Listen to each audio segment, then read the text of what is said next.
Ladies and gentlemen, the Legislative Commission on Pensions and Retirement will please come to order. It's Tuesday, April 1st, 2025. It's about 5:30 p.m. and we're here in room 1200 in the Minnesota Senate building. A quorum is present. Members, the materials for the meeting should be in your packets there. Let the staff know if we don't have that.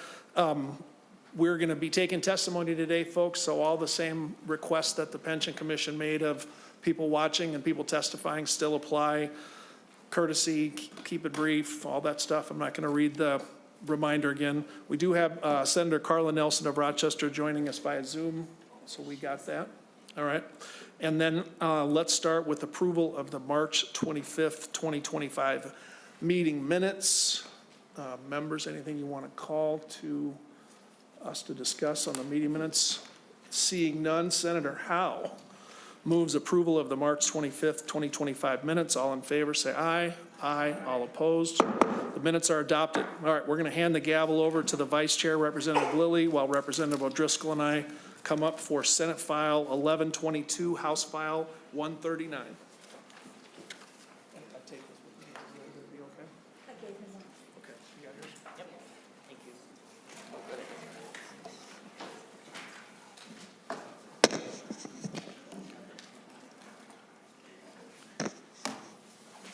Senator left his keys here if anybody wants to.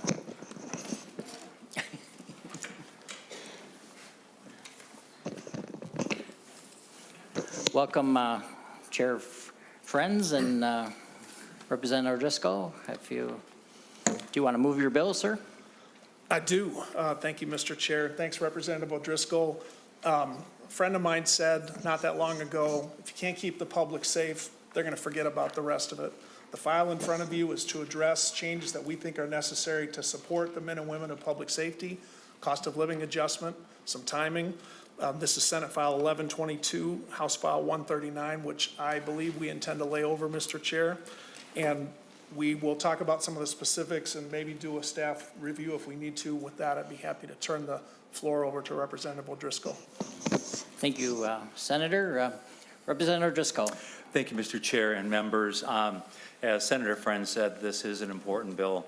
For a number of years, going back a number of years, we've made some corrections in our pension plans.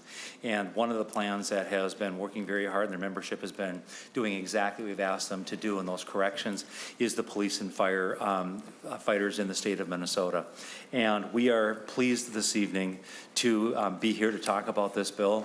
And targets for spending in the next biennium have come out. I'm pleased to announce that the House has put in $124 million toward pensions this year, which $100 million we do believe will be dedicated to the relief that's discussed in this bill. And so the House is very pleased to have that position, as you well know, Representative Lilly, as a member of the House Pension Commission. And again, I come from a long line of public servants. My dad was the police chief in the town that I grew up in, the first full-time employee in the city, and I learned my public service and dedication in serving people through working with him. My mother was also in public service, and my youngest brother serves as a battalion chief for Hillsborough County in Tampa, Florida. And so O'Driscoll's take public safety very seriously, and it is truly an honor to be able to carry this bill where there's 135 slots on a House bill, and every one of those slots is filled by a member of the Minnesota House, both bipartisan, being both Democrats and Republicans that have signed this bill. So looking forward to carrying this bill and the success of this bill and hearing testimony this evening. Thank you, Mr. Chair. Thank you both. And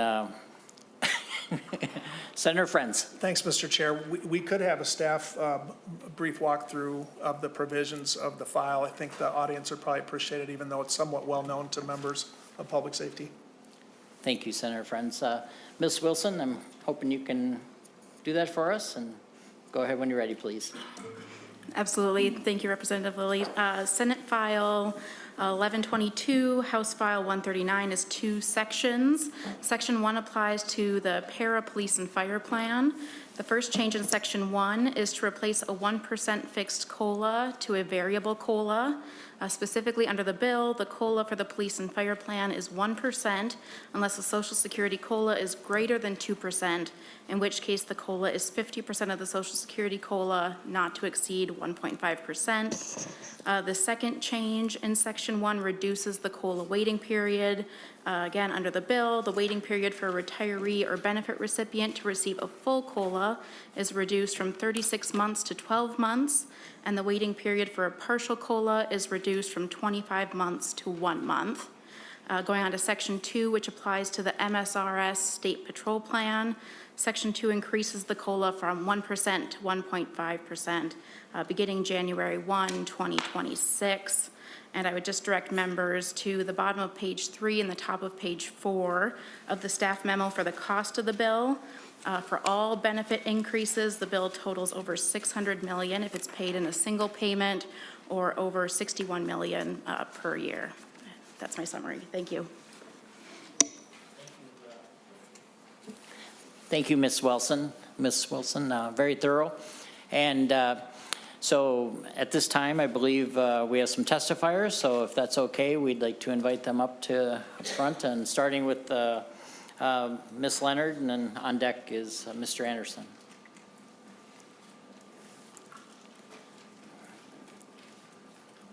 Don't be nervous. So welcome to the Pensions Committee, and please introduce yourself and go ahead when you're ready, please. Good evening, Mr. Chair and members. My name is Erin Leonard. I'm the Executive Director of the Minnesota State Retirement System. Thank you for the opportunity to testify on Senate File 1122, House File 139. My comments will be brief. The MSRS Board is generally supportive of benefit improvements, provided the funding is available to fund the benefit. The bill as drafted does not include the funding, but it's good news that perhaps it's in the targets. The staff memo summarizes the cost provided correctly. The annual cost is about $7.3 million per year over a 15-year period. Happy to take any questions. You were right. That was very brief. Thank you, Ms. Leonard.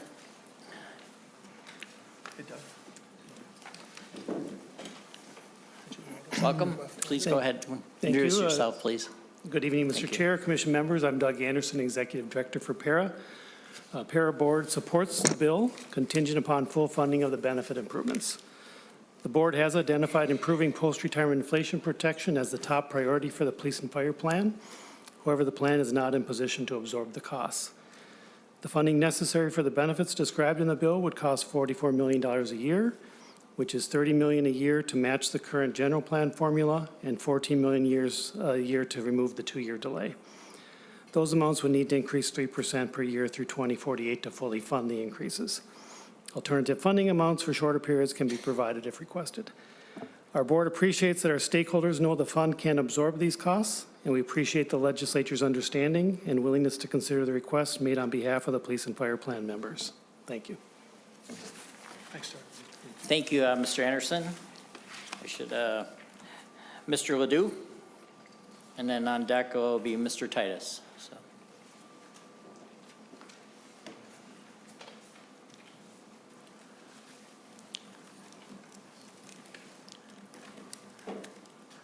Welcome to the Pension Committee. Please introduce yourself and go ahead when you're ready, please.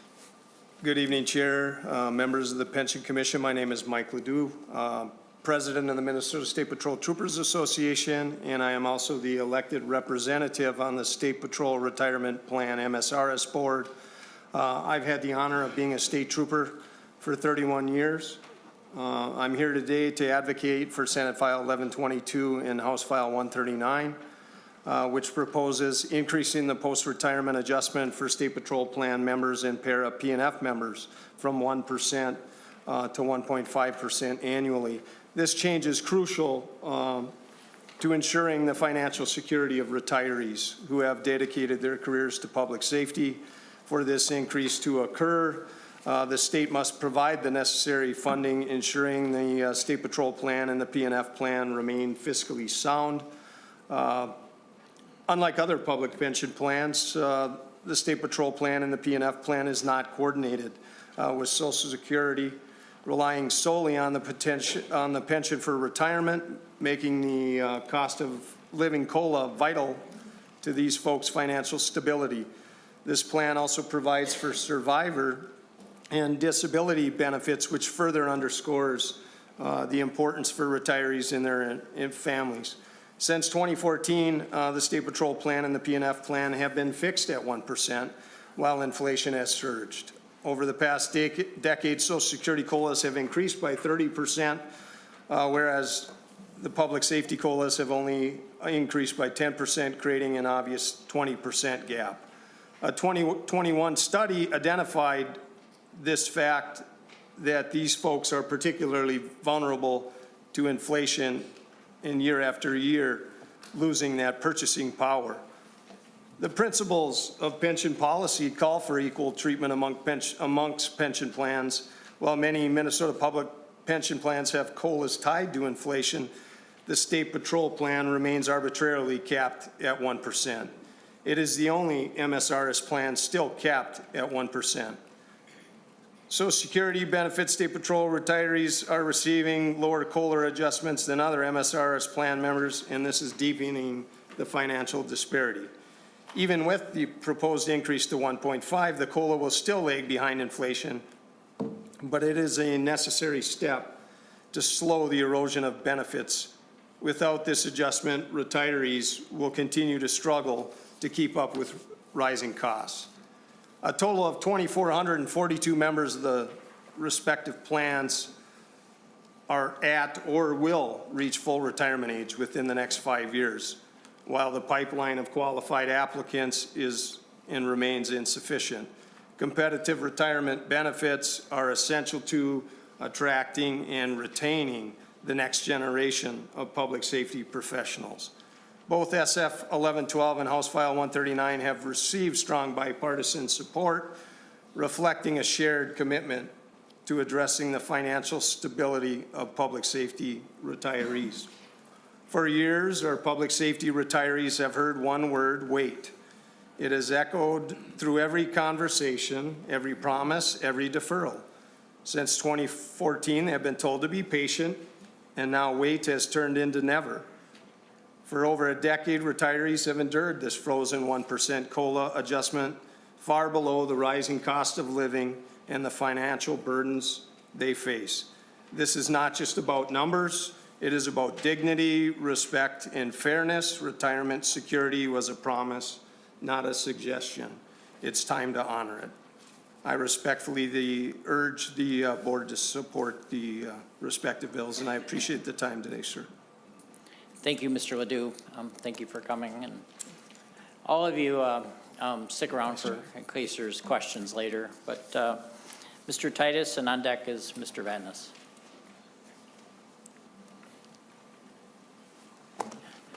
Go ahead, please introduce yourself. Thank you. Thank you. I'm Dave Titus. I'm the Deputy Director of over 10,000 members of the Minnesota Police and Peace Officers Association. I'm also a retired cop after serving 30 years for the city of St. Paul. So greetings, Chair, authors, commission members. Not all legislators seek a position on this commission. The topic of public pensions can be complicated and may not be of interest to some. But as you very well know, public pensions are vital for all active employees, retirees, their widows, and widowers.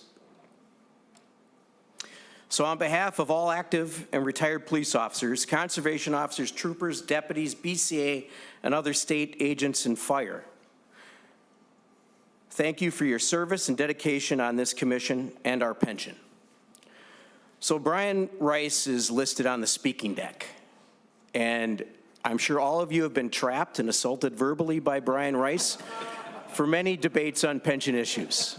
He is a tireless advocate on behalf of his client, Fire. And police has appreciated his presence, very much so, in the past sessions and these sessions. Mike Ledoux did a great job of presenting some of the statistics and the responsibilities of a pension. So I'm going to limit my testimony. I'm going to concentrate it to the concept of our problem. A healthy and fair pensions have a positive impact on recruitment and retention of police and fire. All are aware of the shortage of highly qualified peace officer candidates. There are estimated that statewide we are running roughly 1,000 peace officers short, with roughly, like Mike Ledoux said, 2,400 current officers on deck for retirement in the next 5 years. This isn't only a Minneapolis problem. All agencies statewide, to varying degrees, struggle with applicant numbers compared to the past historic levels. We need a formula. We need a fix that looks at many options and benefits to attract large numbers of younger and older non-traditional candidates. 30 years ago, I made an assessment. I looked at my life as a young 20-some-year-old man, and I decided, am I going to go in the private sector and potentially make X, or am I going to go into the public sector and follow my passion for law enforcement, where I probably won't make as much money, but I'll have great job security, and I'll have a known pension at the end with good benefits. I made that choice. I'm proud that I made that choice. I'm glad that I made that choice. A pension for me was literally a key factor. Not every young cop will look at pensions that are years down the road. Some will. I did. But when they're at that mark of 10 or 15, maybe 20 years in the field, they're going to look at that pension, and hopefully that's going to help them stay. It's going to help the department retain them. Because right now we're in a situation where officers are leaving well earlier than they used to, bailing and going into different professions. Where will this help with recruitment? Well, the younger cop, the one that pays attention, and the 30 to 40-year-old with life experience, non-traditional peace officer candidate coming from another profession will certainly look at a healthy, fair pension, and that's recruitment. In the last 20 years, the MPPUA, the Troopers Association, other state cops, fire, and retirees have worked with PERA and MSRS to maintain the health of our plans. We've taken haircuts. We led the charge, reduced our retirees' COLAs, increased contributions, delayed benefits, and increased reductions for early retirement.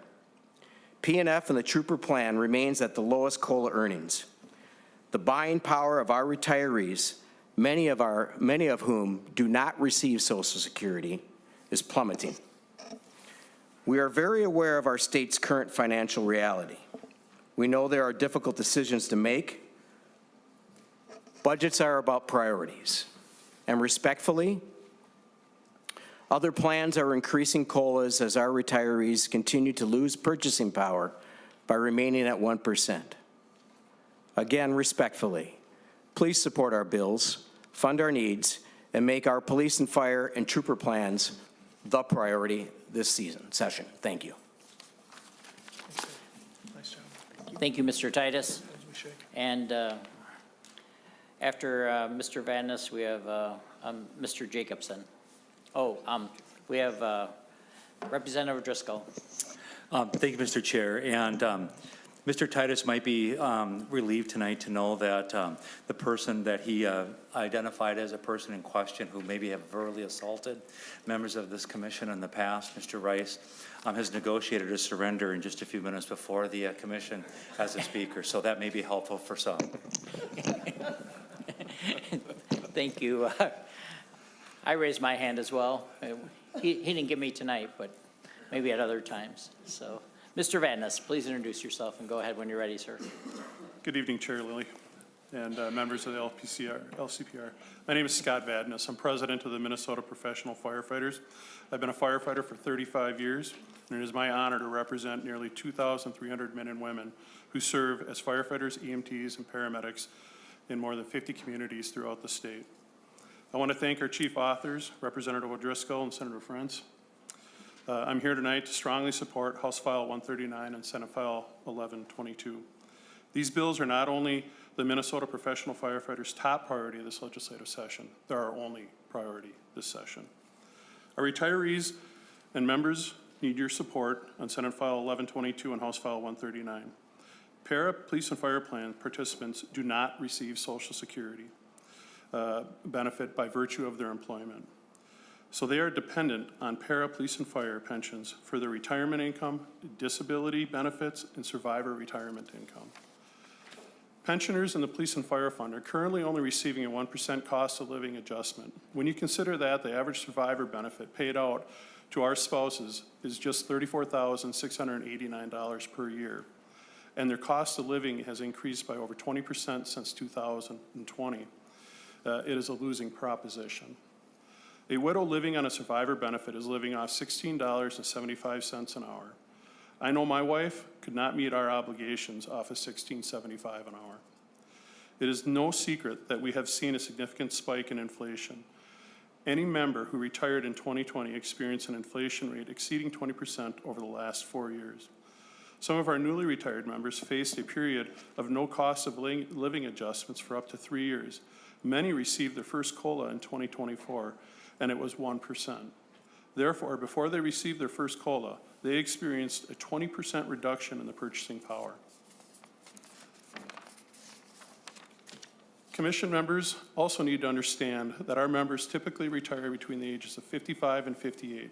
This 20% loss of income also hurts many of the who are already in retirement, but must purchase their health care insurance because they do not qualify for Medicaid until they reach Medicare, until the age of 65.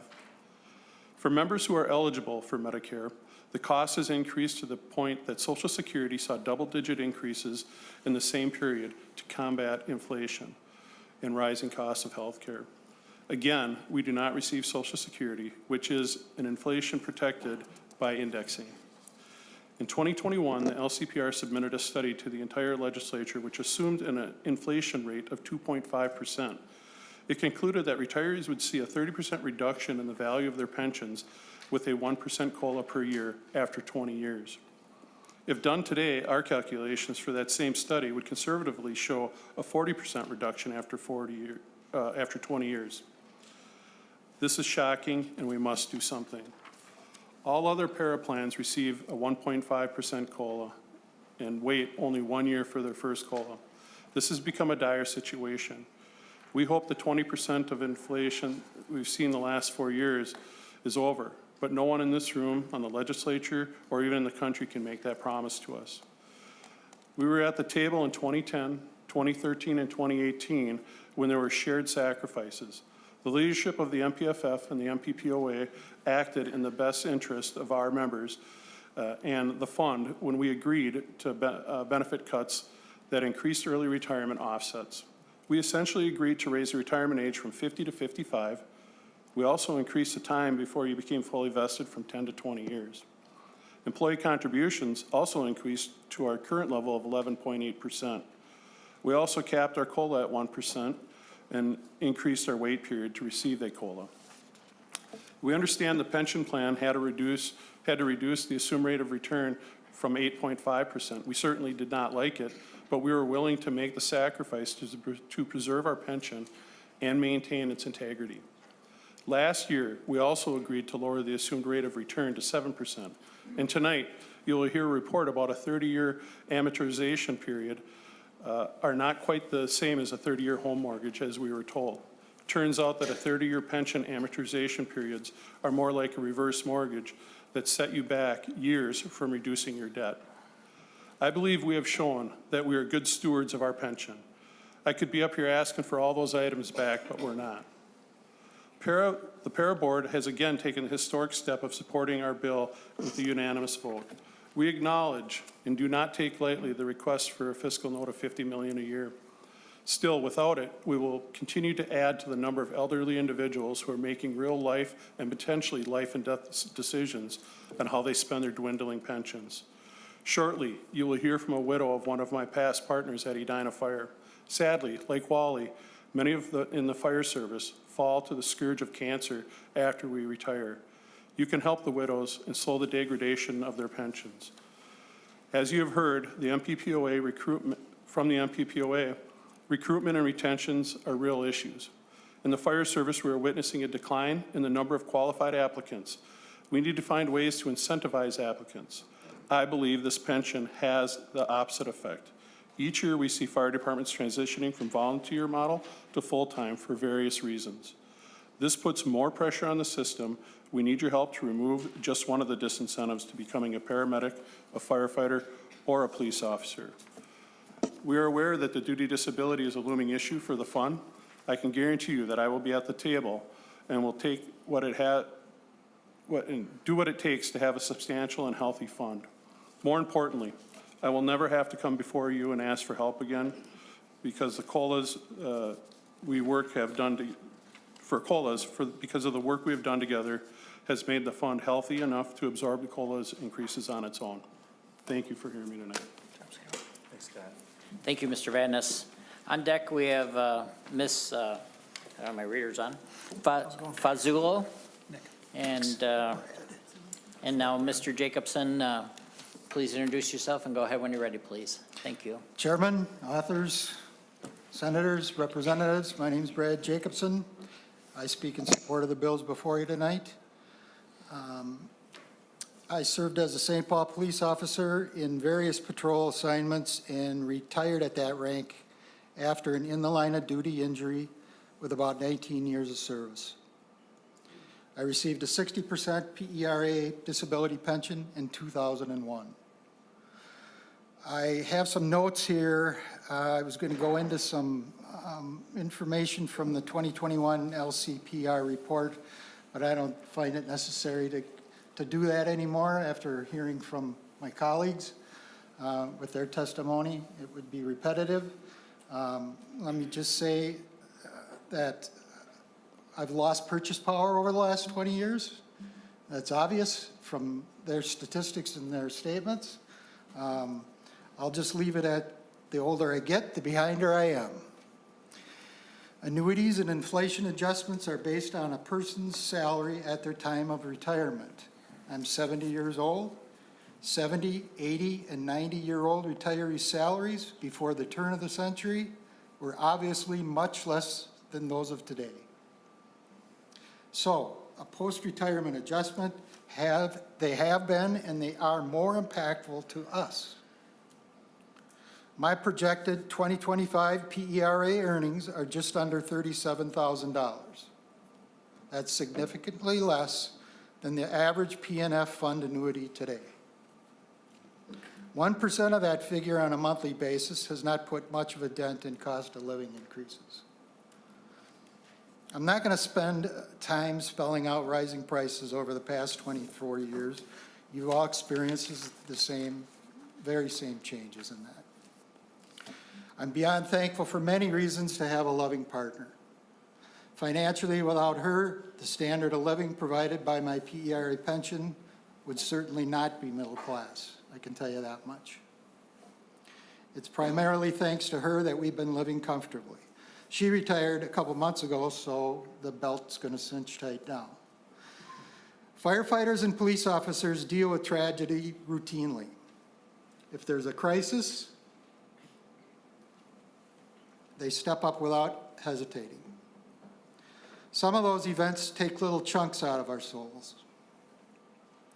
When there is a headline tragedy and crisis, and I've been in a couple of them in the past, the communities, prominent people, legislators, always express their heartfelt thoughts and prayers. And those kind words are warmly appreciated by us, firefighters, troopers, police officers. What we'd also appreciate is for you to take concrete action now to address our post-retirement adjustment. It'll show that you recognize we've been at the bottom for years, trailing the other state plans. A 0.5% adjustment increase won't fix our cost of living problems, but it'll help. More important, and most importantly, it'll show you care about us in our later lives. Thank you for the opportunity to talk with you tonight. Thanks. Thank you, Mr. Jacobson. On deck is Mr. Rice, and welcome to the Pension Committee. Please introduce yourself and go ahead when you're ready, please. Thank you. Hi, my name is Karen Fasulo, and I'm going to read this because otherwise I could get long-winded. I was married to Walter Fasulo, a firefighter paramedic, on October 8th, 1983, so for 36 3/4 years. He passed on July 14th, 2020, from pancreatic cancer, and we would be celebrating our 42nd wedding anniversary on October 8th of this year. We enjoyed our life together. We had 2 kids, Joseph and Emily, and took in many other unofficial stepkids over the years. They were nephews, friends of our kids, or family members that, for one reason or another, needed a home, someplace to stay. From our collection of kids, in quotes, I have 9 grandchildren. Tim is 19, Zaire is 18, Ethan is 18, Amira is 16, True is 16, Colton is 11, Evelyn is 4, William is 2, and the newest, Mason, is 9 months old. They continue to bring me great joy and meaning in my life. Wally was primary breadwinner for our family, at least after he started at Edina. I worked as an accountant when we were first married and when Wally went back to school. Then I was a stay-at-home mom with the kids when they were young, ending with a career as a nutrition service specialist or lunch lady once the kids were both in school full-time. Wally joined the Edina Fire Department and became a full-time firefighter paramedic in February of 1991, fulfilling his dreams. He was working as a welder when we first got married, quit after 2 years of marriage to follow the love for helping people, and trained to become a paramedic, while volunteering as a firefighter for the city of Oakdale, Minnesota, and then later for Maplewood, Minnesota. He also worked as a full-time medic for Murphy Ambulance in St. Cloud, Minnesota for a few years, and at Lakeview Hospital in Stillwater, Minnesota in those early years. He continued to volunteer and serve part-time as a firefighter while he was doing those jobs, as fire paramedic was the dream. He was asked to retire in 2015 due to multiple job-related injuries. I retired from the school district in 2018 when my job was getting in the way of the retirement plans. We enjoyed a little over 2 years we had together in retirement, traveling and living life to the fullest with kids and our grandkids. I could not imagine my life if I didn't have Wally's continued support. When he retired, he took less of an amount each month so that I would be taken care of if something would happen to him. Thank God that he did. We had big plans to travel and see the world and for many years to come, but Wally got diagnosed with pancreatic cancer on June 30th, 2020, and passed on July 14th, 2020. So yeah, 2 weeks later. I can't believe that we're coming up on his death anniversary of 5 years already this July. He enjoyed 5 years of retirement though, and we lived on his PERA using my income as fund money until I retired in 2018. I now rely on his PERA as my income and would love you to support the bills before you in both House and Senate. This small increase, though it does not match what the real cost of living increase is, would help. After all, every dollar does help. Thank you for your time and for hearing from these thank you for your time and for hearing that these retirement benefits help more than the firefighters and paramedics they are given to. They touch the families that served alongside them all of those years. Thank you. Thank you. Thank you very much for your, for coming today, and thank you for your husband's keeping us safe for all those years, and just really important work that he did, and And actually, your work as a lunch lady is pretty darn important, too. I like lunches at schools. It was. On deck, we have Mr. Grobov and Mr. Rice. Go ahead and introduce yourself and Thank you, when you're Mr. ready, Chairman please. and members of the Pension Commission. My name is Brian Rice. I'm an attorney with the law firm of Rice, Walter and Mosley. I represent the Minnesota Retired Police Pension Association. It's an organization of over 1,100 retired police officers and their surviving spouses. I really want to express a very heartfelt thank you to you, Senator Frentz, to you, Representative O'Driscoll, for being chief authors of this legislation, and also a thank you to you, Representative Lilly, for your special efforts on this bill. It means an awful lot. There are over 300,000 active public employees in the pension system in Minnesota through a number of systems, and there are over 200,000 beneficiaries in those plans. The Pension Commission has an awesome responsibility to that 500,000 people and even more that are in deferred status. And the police and fire community appreciates that you are seriously considering raising COLAs for the vast majority of these retirees. In these economic times, it is essential you do so. The police and fire groups applaud the PERA and MSRS general plans and thank the fund administrators for coming forward and being advocate for those retirees. They really need it. 96% of those 300,000 active employees are coordinated members. That means they get Social Security. And they have a plan that has an inflation protection measure. And about 90% of the 200,000 retirees are also coordinated and have Social Security. But this is important, and it's been said before, but to put some numbers on it, there are 12,000 active members in the police and fire plan. That's about 4% of all the active public employees in the state. There are also about 12,000 retirees, disabilitants, and survivors in the P&F plan, and that's about 6% of all your retired employees. However, and they're basic plan members, and that's a distinction that often gets missed. Why it's such a small group that you don't think about it. But they're there and they're real. I see Mr. Crum here today too. He's a retired Minneapolis member and they're basic plan members, and it's a shrinking group. At one time the system had a lot more basic plans, but it's changed. And the retirees and all those other plans need your help too. But let me respectfully submit to this Pension Commission that you have a special obligation to the members of the police and fire community who appear before you this evening. And that's because they are basic plan members. And there's a reason for that. I won't go into the history, but 60 years before there was Social Security, when it came into existence in 1935, the legislature had created local police and fire plans to provide for pension for the people who served the state.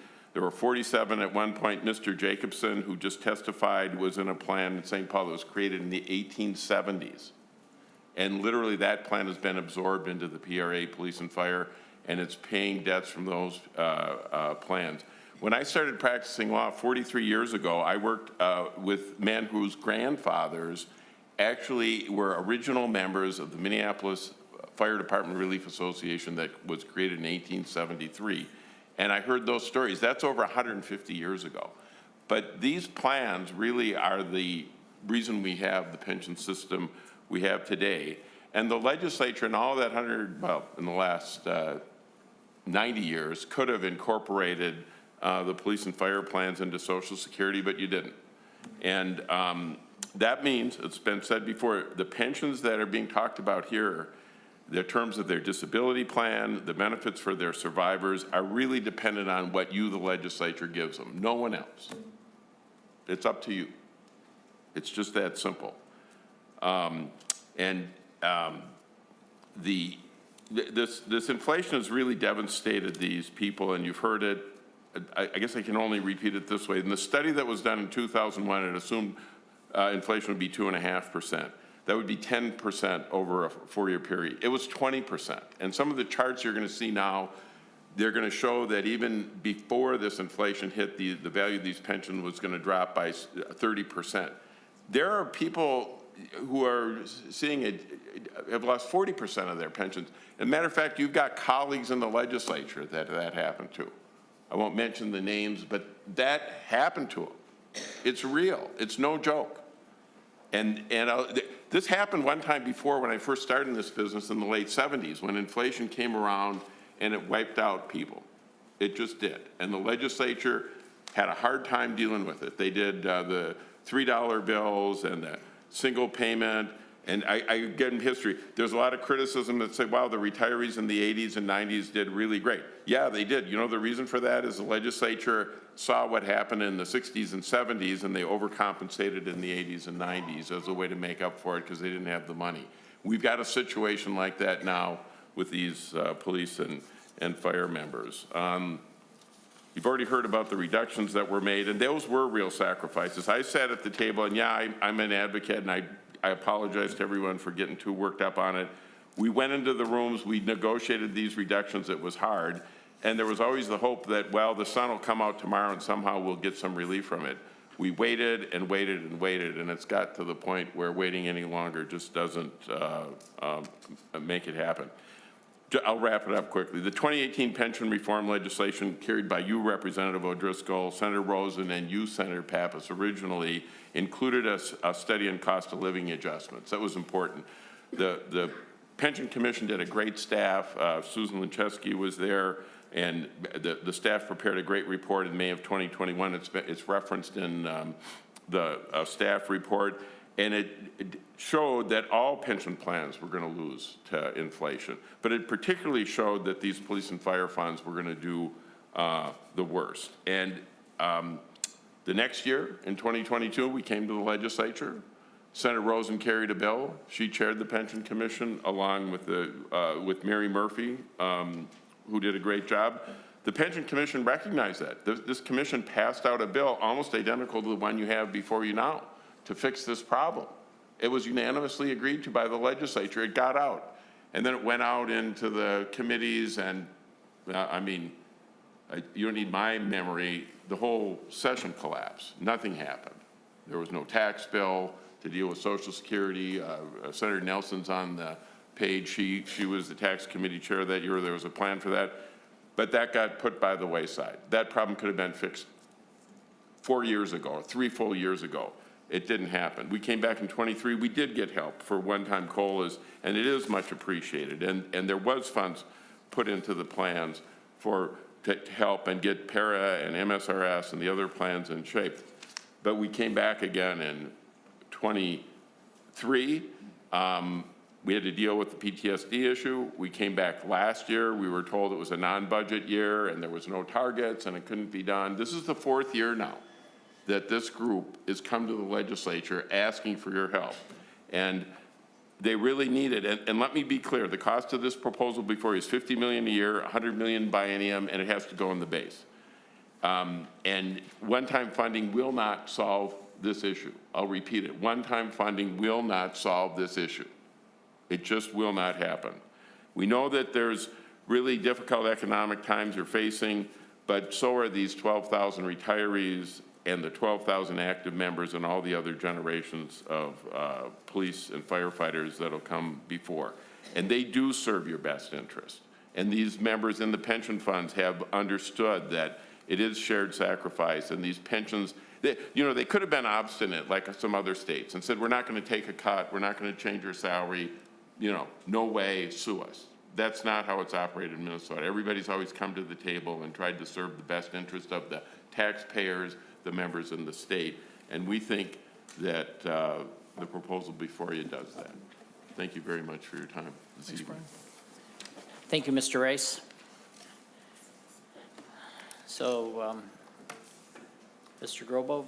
Nice to meet you. Thank you for everything. Go ahead, please introduce yourself, and then. Good evening, Mr. Chair, House Senators, and Representatives. I appreciate your inviting me to be able to talk tonight, and I would like to let you know a little bit about me. My name is Adam Gerbovi III. I'm a retired Minneapolis police officer and local elected official as you are. Mine is a little bit smaller, but we understand working together and negotiating and working with everyone in our communities. That's why I am here today speaking. It is important for me to be here tonight to bring you a message for those of us who spent our careers of service of others, protecting and in our respective communities. You honor us with your time and your efforts spent protecting us and our livelihood by supporting these bills. You support our families in showing that you trust us. I want to encourage you as you have encouraged us. Your actions show us that your service and your sacrifice, especially of your families as well as ours, and especially our surviving families, are and were important for protecting us as well as you. We are important in the way of your family infrastructure and your 911 infrastructure, and we're thankful that you're supporting us by supporting these bills. I will be sure to speak loud and clear and have praise of you in front of our voters when I speak to our community and outside of our community when I travel around and speak to law enforcement and first responders. I want to continue going forward and speak highly of you as well as supporting you, and that's why I'm here today. Thank you. We believe in you, and we thank you for believing in us. Hopefully that was short and to the point. Thank you to our writers of these two bills. Have a great night. Thank you. Thank you very much. And the other testifiers, thank you. Please stick around in case there's some member questions. Also in your packets, we have some letters that have been submitted. And so you can look through them. There's I think at least 3 letters and emails that have been printed out and included. So you can look at that. So at this time, I'd like to go back to Chair Frentz and Representative O'Driscoll and see if there's any member questions, or do they want to? Okay. Representative Wogemont. Thank you, Mr. Chair. And thank you very much to Representative O'Driscoll and Senator Frentz for bringing this bill forward. Mr. Chair, right now, Minnesota is facing a public safety workforce shortage that directly affects the safety and security of our communities. And as the state of Minnesota, we need to use every tool that we have in our toolbox to make sure that we have the police officers, the firefighters, the troopers on our streets, keeping us safe. One of those tools that we have is pensions and the ability to offer competitive retirement plans. And that's why I'm proud to be the co-author of this legislation, House File 139, to provide pension equity for firefighters, police officers, and troopers by treating the same as nearly all other public employees. Mr. Chair, as has been mentioned, it's important to bring this forward. Currently, these public safety workers, our firefighters, police officers have to wait 3 years to get the cost of living increase. No other retired public employee has to wait that long. And even worse, when they do get that increase, it's only 1%. Nearly all of the public employees get an increase of 1.5%. This legislation solves both of those problems. As has been mentioned before tonight, inflation is an issue. It's increased I think Mr. Vadnais testified that it was 20% since 2020. And again, there are many of these public safety workers who have not received a cost of living increase because of this law. And you don't have to just take our word for it, Mr. Chair and members. You can actually look, I believe in your packets, everyone received this study that the Pension Commission did I believe it was 4 years ago, taking a look at the inflation impact on our plans. And guess who was hit hardest by inflation? Police and firefighters. We have to step up, members, and have the backs of the men and women who lay their lives on the line every day to keep us safe.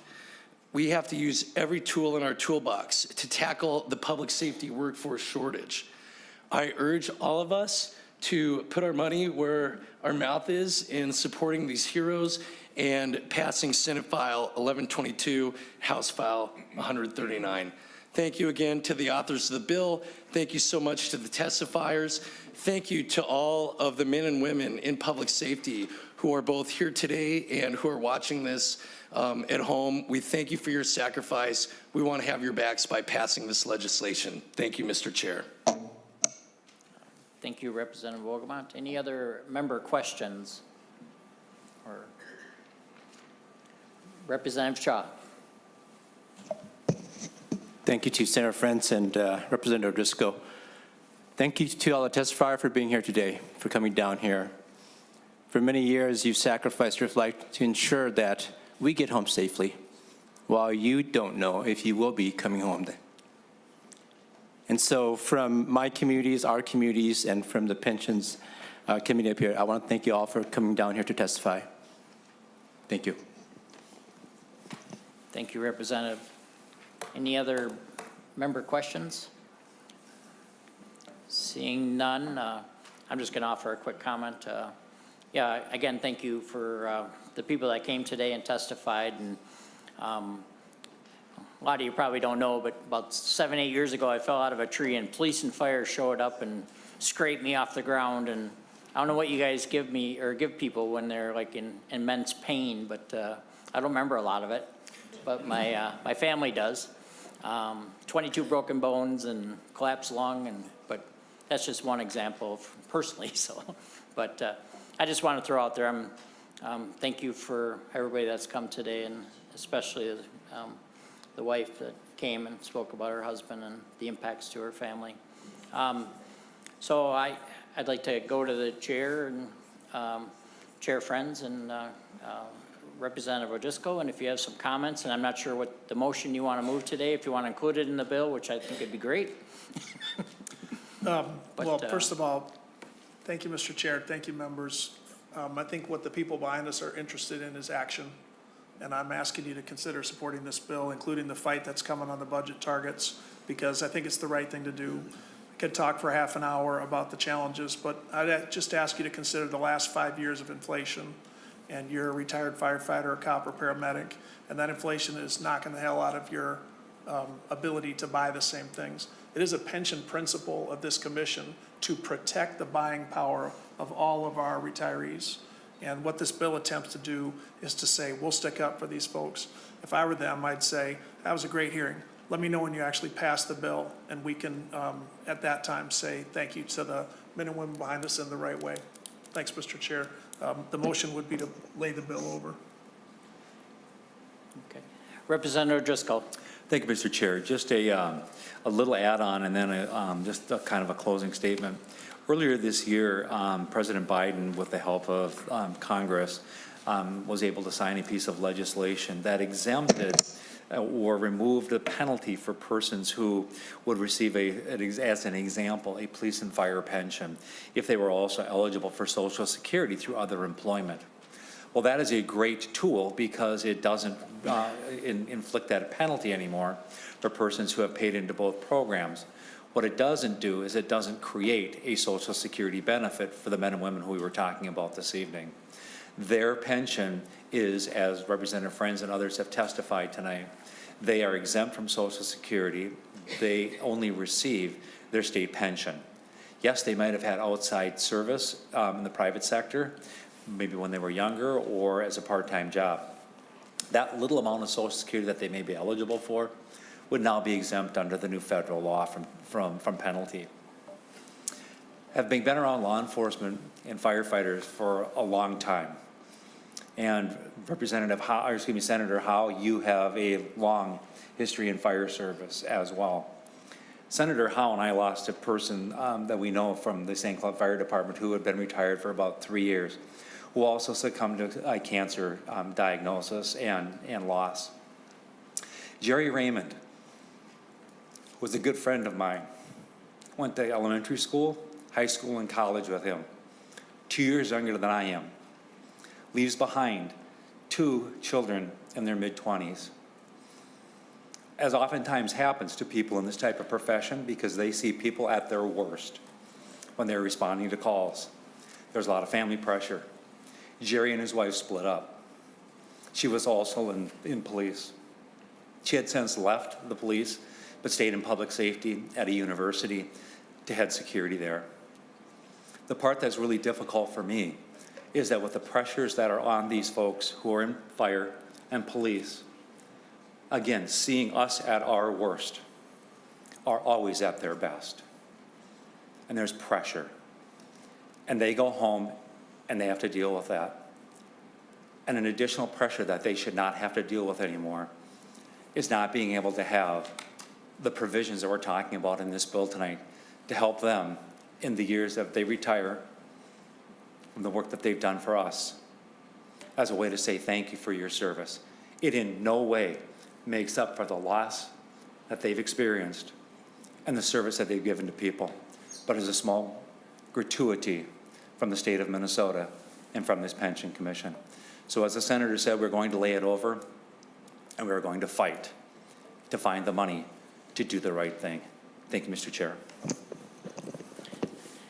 Thank you both, and again, thank you everyone for coming today, and thank you for the, so we've heard kind of your, we're going to move it in a few seconds, but to lay over, but just want to thank you, and the work is not done yet, so to be clear. So with that, Chair Frentz moves that Senate File 1122 or House File 139 be laid over for possible inclusion in the 2025 omnibus pension bill. All those in favor, please say aye. Aye. Aye. Those opposed? And with that, the bill is laid on the table. So, again, thank you all.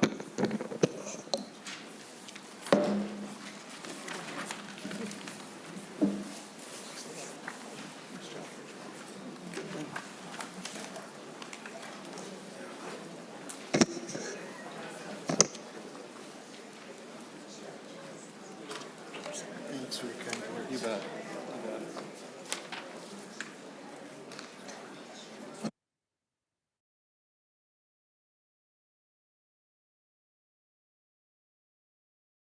File 3192. Is that better? Members, we're going to move ahead with Senate File 3192 and House File 2821. Representative O'Driscoll is going to present the bill, so let's go through the testimony first. Representative O'Driscoll. Thank you, Mr. Chair. The Senate File 3192, House File 2821 and Senate File 3192 is the PERA or PERA General Plan increase in post-retirement adjustments, or COLAs, as we've been looking at from MSRS. We just got done with some police and fire conversation. Another work group that we're looking at that's retired would be the PERA General Plan. And with us this evening is the Executive Director, Mr. Doug Anderson, who I'd like to have come up and testify and explain the bill for us, and maybe after a short staff briefing on the bill. Thank you, Mr. Chair. Thank you, Representative O'Driscoll. Mr. Anderson, welcome back. Why don't we have Mr. Anderson's testimony, then we can have a short staff walkthrough. Mr. Anderson. Hey, thank you, Mr. Chair. Thank you, Representative O'Driscoll. Good evening, Commission members. Similar to the Police and Fire Plan, PERA's board does prioritize better post-retirement inflation protection for retirees. Unlike the Police and Fire Plan, the General Plan is making very good progress towards full funding, which gives the opportunity to make that improvement while still ensuring that the plan is making progress towards full funding. Back in 2010, annual retiree increases were reduced in this plan. In 2015, the employee contribution rate for the plan increased from 6% to 6.5%. These changes were made to reverse a downward funding status trend and ensure that the plan's financial stability would improve with a goal of reaching full funding within 30 years. Over the course of the past 10 years, contributions at the higher rate have been made by over 160,000 current active members and 50,000 members who retired in the last 10 years. The increased contributions have accumulated to over $500 million, and the plan is now on track to be fully funded by 2034 if all assumptions are met. That's 10 years ahead of the goal that was established when making those changes. Senate File 3192, House File 2821 is an opportunity to return some of the higher contributions made by over 200,000 members back to those members and to the other retirees that saw their annual increases reduced. All PERA members sacrifice for this higher rate of funding progress, and all current and future retirees will benefit from this change in the form of higher future annual increases. In your packet is a summary chart that kind of hits the highlights of what's being proposed. It shows the current plan annual post-retirement benefit increase, which is 50% of CPI with a 1% minimum and 1.5% maximum. That would change to 100% of CPI with a 1% minimum and a 1.75% maximum. The member contribution rate would not change. The employer base contribution rate would not change. There is an extra 1% that employers have been contributing, and that 1% exists until the plan is 100% funded. To help ensure that this benefit change would not prolong that extra 1% for the employer contribution, we're proposing to change the target of the amount needed to turn that off so that it turns off at the same date as originally projected. The impact of this change would be a setback to the funding ratio. It would take it down by 2%, but there would still be a 2% of pay funding sufficiency, ensuring that there's still projected progress towards full funding, and if all assumptions are met, the plan would still reach full funding just 2 years later than originally expected. And one last thing that was added, and this is consistent with what exists for the correctional plan, is we call it a sustainability provision. That is if the plan drops below a certain funding threshold for 1 year, which is 80% for 1 year, or if it drops below 85% for 2 consecutive years, the cap on the formula would reduce back to 1.5%. And when the plan gets back on track, resumes above a funding level, the cap would bounce back up to 1.75. That's just to ensure the long-term sustainability of the plan. So we're pleased that we are able to, the PERA board was able to present this as an opportunity for many, many years. It's been a lot of changes to try to get the plan in a better spot. This is evidence that progress is being made, and progress will continue to be made while putting more money back into the both current and future retirees' pockets. I'd be happy to answer any questions. Thanks, Mr. Anderson. Member questions for the testifier? Seeing none. Representative Nadeau. Thank you, Mr. Chair, and thank you, Representative O'Driscoll and Mr. Anderson. My question had to do, and you answered it in I think the last 2 sentences, it had to do with if the plan dropped under one of the two sustainability thresholds, then that increased COLA would drop off. And then you mentioned that once it replenished, it would blink back on. And I didn't see that in the bill where that blink on was in there. And I believe you. I'm just wondering if you point that out. I just couldn't see where that blink on came back in place. Representative Nadeau, fair question. Mr. Anderson or Representative O'Driscoll? Mr. Chair, Representative Nadeau, I guess I'm not sure. I assumed it was in there. How about we ask the staff to help us? Ms. Wilson or Ms. Lincheski? I can answer this question if I would, Chair Frentz. Thank you. And Representative Nadeau, so every year you look at where you are. So January 1 is when you get entitled to that COLA. So every year, just before January 1, you look at what is the funded status, what is the COLA increase over there in Social Security, and you determine what it's going to be. So it's just an annual look. So there was no need, we went through this with the revisor, there's no need for that blink back because it is an annual look. Thank you, Ms. Lancheski. Representative Nadeau. Thank you, and that makes total sense. So every year, if that plan is above that sustainability threshold, it will have a COLA at an increased rate. If the following year it's below that, it will drop down. So thank you very much. Thank you, Representative. Other member questions for the testifier or Representative O'Driscoll? Representative O'Driscoll, I believe it is our intention to pass this. So final comments? No, Mr. Chair, I think that this is something we can put into the 2025 pension omnibus bill. Okay, with that, Senator Seeberger moves that Senate File 3192 and House File 2821 be recommended to pass and incorporated into the 2025 pension omnibus bill. All in favor say aye. Aye. All opposed say nay. Aye.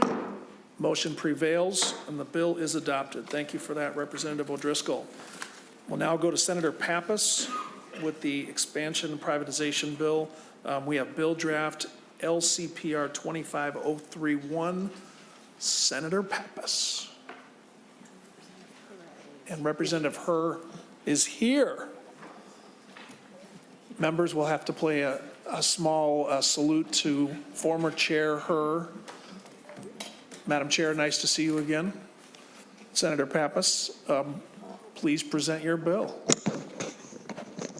Thank you, Mr. Chairman and members. I'm going to ask Ms. Lancheski to explain the bill, and then we'll have Mr. Anderson come back up. Thank you, Senator Pappas. Ms. Lancheski.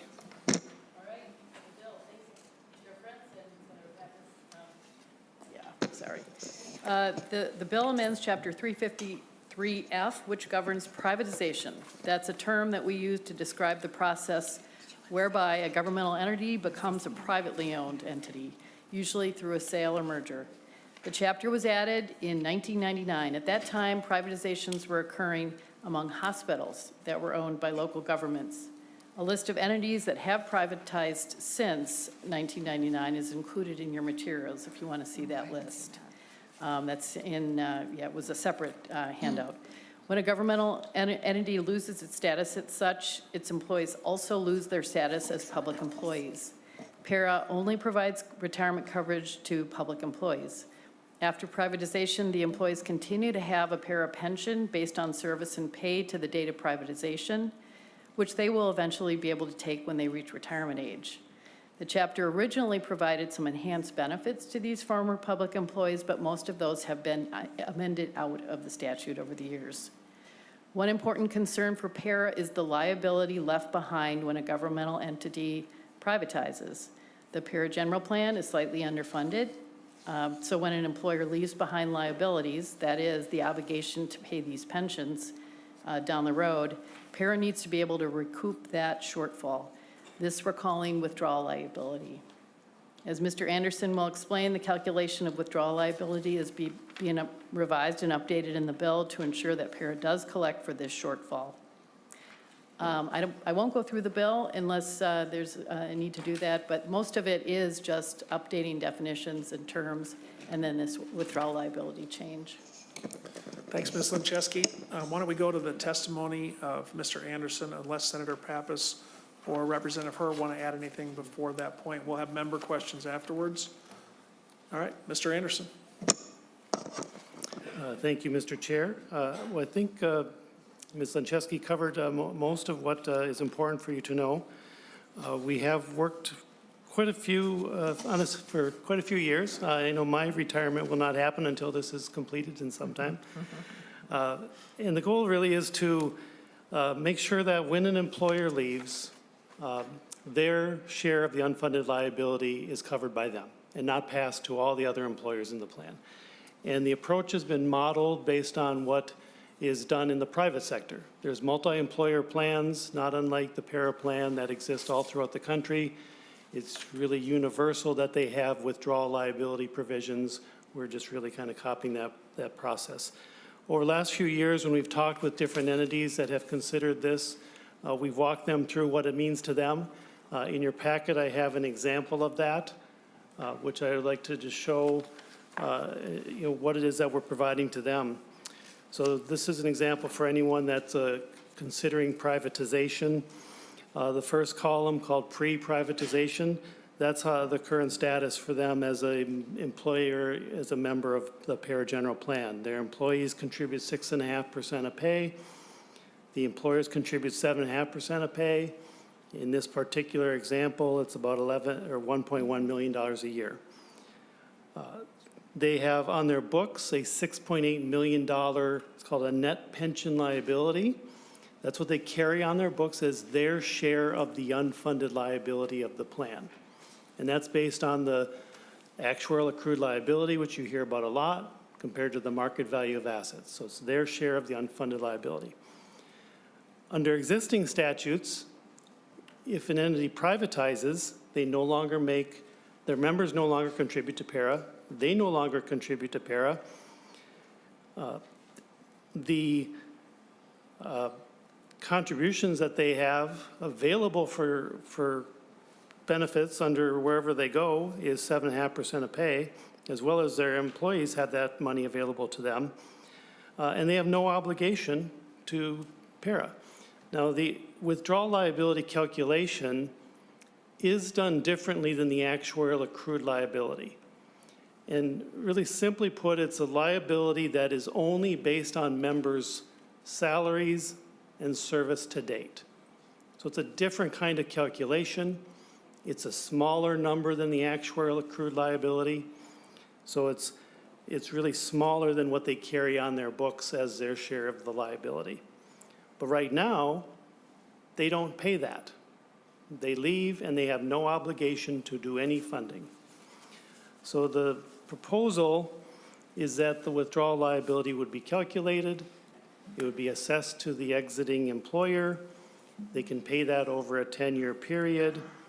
And it's now based on the relatively well-funded status of the plan. It's really a relatively low amount. So where they would end up in this scenario is that they would owe a pretty small portion to PERA. They'd fulfill their obligation, and we would not be having the transfer of costs to all the remaining employers. Thank you, Mr. Anderson. Members' questions on the bill? Senator Rasmussen. Thank you, Mr. Chair. I have a question for Mr. Anderson. Included in our packets, there's this annual comprehensive financial report, and on the back, there's a list of privatized employers. Are those employers who are currently contributing into PERA, or have they privatized and left PERA? I just want to make sure I understand the list that's in our packet. Mr. Anderson. Mr. Chair, Senator Rasmussen, that would be a list of employers that had privatized previously. There were about 30 to 40 or so that happened over about 3 decades. So they left, and they left with no ongoing obligation to PERA. Senator Rasmussen. Thank you, Mr. Chair, and thank you, Mr. Anderson. That's helpful. And I would say I appreciate all the work that's been done on this bill. I support it as an important concept. Representative Herr, welcome back to the Pension Commission. The only thing I would just ask, and this is, I'm just going to make this comment on the next 3 items we have on the agenda. I think it's okay for us occasionally to have a draft bill before the commission, but I think especially for a bill like this that can impact cities, counties, hospitals, nursing homes, golf courses, that we do have a bill file that's introduced just so people see it on introductions, they know it's coming, they have an opportunity to reach out to bill authors and hear. And again, I haven't heard any concerns on this bill. And I think with the effective date, that allows some flexibility. So I appreciate all the feedback that PERA and the bill authors have incorporated from previous runs at this. But I think it's important to have bills introduced so that we just make sure that people know what we're talking about here. Thank you, Mr. Chair. Mr. Chairman. Thank you, Senator. Legitimate point. Let's go to Senator Pappas. Mr. Chairman, we do expect to get the bill jackets this week, so it'll be introduced on Thursday or at the latest next Monday. Thank you, Senator Pappas. Representative O'Driscoll and then Representative Nadeau. Thank you, Mr. Chair. I was just wondering if we could give Representative Hurd maybe 3 or 4 minutes to tell us about how much she really misses the Pension Commission and wishes she was back here with us. Representative O'Driscoll, that's a great idea. Representative Hurd, if you could give us maybe a half an hour about how glad you are to be back, and then about another 45 minutes reciting your many achievements in front of LCPR, then I think we go to member questions of Representative Hurd, and then a tribute to Representative Hurd, and then we'll get back to the bill. So moved, Mr. Chair. Senator Rasmussen moves that we take the next hour and a half to honor Representative Hurd. All those in favor? Aye. Representative Hurd, you got to say some stuff about how good it is to be back, or you can speak to the bill or anything else you want. Thank you, Senator Frentz and members. I really appreciate being back here. Actually, I've been looking forward to this. I really, truly miss pensions. I always tell people that this is the place in which the work is really hard, but it is really meaningful, and that everything that we do matters in this, and we're not just mattering for right now, but for the future of all people who will potentially be coming into any of the work that we manage pensions for. And so I truly do miss being here, and I like this hazing. It's making me feel so good, even though I've been here for probably about 12 hours now today, but this is, I'm really happy to be back, and thank you all so much for the warm welcome. Every time Representative Cha and Wolgamott tell me they're coming to pensions, it just breaks my heart just a little bit that I'm not here with all of you, so thank you for having me back. Very nice to have you back, Representative Hurd. It probably would take about an hour and a half to list your accomplishments in LCPR, and a lot of working men and women are thankful for that, and we're still trying to keep up that legacy. With that, I move that we go back to the regular order. Representative Nadeau. Thank you, Mr. Chair, and thank you, Senator Pappas. Mr. Anderson, my question has to do with to get a little more depth. I mean, our healthcare industry is moving pretty fast today. And has there been in the past, and how would you handle a situation where maybe a doctor group in a big hospital who used to be employees of a public entity, has it happened in the past, and how would you handle it moving forward if only, if only a particular doctor group was gonna move out? Has that happened before? And would you treat it the same way? And as you think about that, I am super supportive of this, and I think we need to pass this as soon as we can, because I think there's more and more situations that could arise where this is going to be important. So back to my question, partial employers, how would you deal with that where a group of, anesthetists, for example, they're out there, they're working in, they're going to move and work in different hospitals under contract, who were part of a public hospital. Thank you, Representative Nadeau. Mr. Anderson. Mr. Chair, Representative Nadeau, we have not had experience with that, and I'm not aware of a partial type withdrawal liability situation, so I think that they would be handled more on an individual employee basis, where that change in status would make them no longer a eligible member in the PERA plan. Thank you, Mr. Anderson. Representative Nadeau. Good to go. Other member questions? Senator Rasmussen. Thank you, Mr. Chair. An additional question for Mr. Anderson. And we've seen this unfortunately with some of the multi-employer pension plans where if we talk about central states or others where the withdrawal liabilities that they're facing can become a major liability on their pension plans. Thankfully, PERA General is on a path to being fully funded, and so you wouldn't see that. So I think this is also a good time for a bill like this. But we could imagine, down the road, hopefully not, but you could imagine a scenario where PERA General perhaps has more unfunded liabilities than they have today, and that would be a balance sheet impact on some of these employers. What would happen in a restructuring where maybe if you had a county hospital that kind of folded, what would happen to those liabilities? Does that just transfer onto the local unit of government, or is there any flexibility for PERA to restructure that liability? Thank you, Senator. Mr. Anderson. Mr. Chair, Senator Rasmussen, another example where we don't have prior experience, and I really wouldn't be quite sure how we would handle that situation. Senator Rasmussen, you're good. Members, any further questions?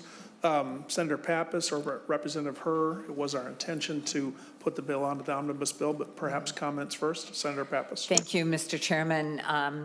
And members, this has really been a long time coming. This has been an issue we've been talking about for, I don't know, the past decade or so.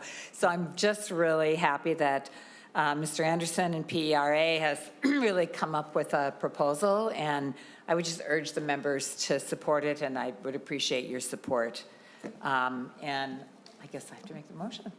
Yeah, you do. And I just want to say one quick comment before we wrap up today is that, Mr. Chair and members, we often talk about when we look at a state's financial health about the state's obligation, but there are times such as this in which there are others who actually have obligations to the pension plans.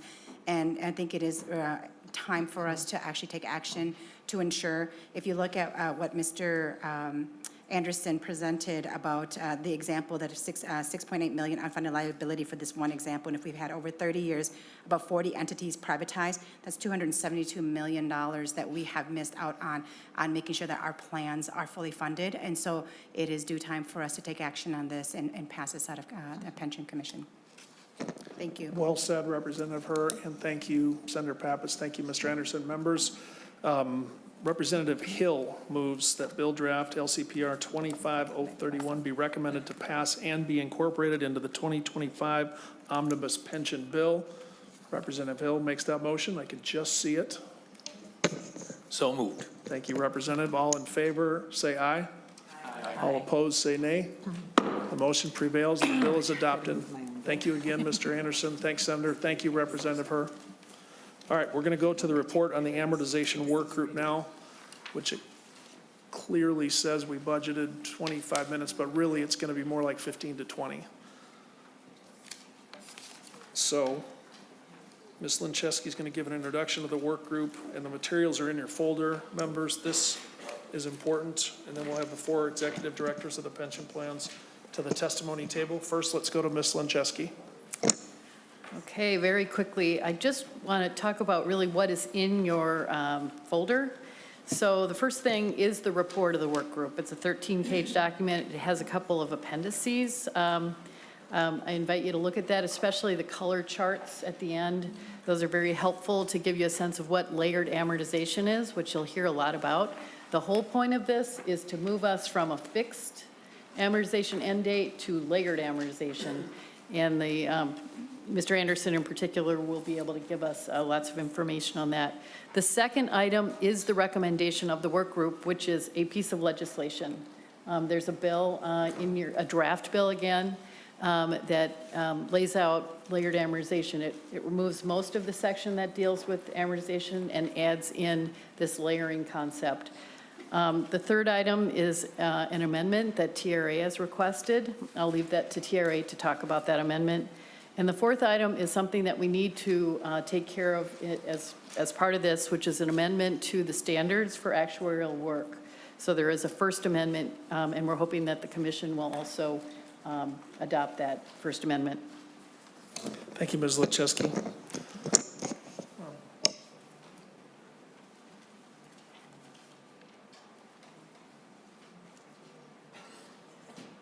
Okay, folks, let's have the executive directors of the pension plans come forward and present their testimony, please. They're in order in the agenda, but that is not required. I did have Ms. Leonard first, then Mr. Anderson, Mr. Maurer, and Mr. Tensick. But it doesn't matter to us. Ms. Leonard, you sat in the middle. Therefore, you're up first. Well, I'm actually going to defer, Mr. Chair and members, I'm going to defer most of my testimony to Mr. Anderson. He's prepared to represent the work group and explain layered amortization. I will say MSRS board is supportive of the legislation as drafted and the report as drafted. It's considered an actuarial best practice, and it's consistent with MSRS board policy. Thanks, Ms. Leonard. Mr. Maurer, Mr. Tensick, are we likewise deferring to Mr. Anderson? I see heads nodding. Let the record reflect the heads nod. All right, Mr. Anderson, it's on you now. Keep in mind, not every member of LCPR has spent their lifetime studying layered amortization, but members, it is an important concept, and so walk us through enough so that we can get started. Mr. Anderson. Thank you, Mr. Chair. I'll attempt to balance that with also the time constraint. I'll do my best. So we have a 6-page presentation that I'll walk through, which is kind of the highlights from the work of this group. Again, I'm Doug Anderson, Executive Director for PERA, member of the Amortization Work Group. and I'm pleased to present these highlights. So I'll start with what's on slide 2. This is some starting points about the group. The group was created by the 2023 legislature with the directive to recommend legislation that conforms to current actuarial best practices.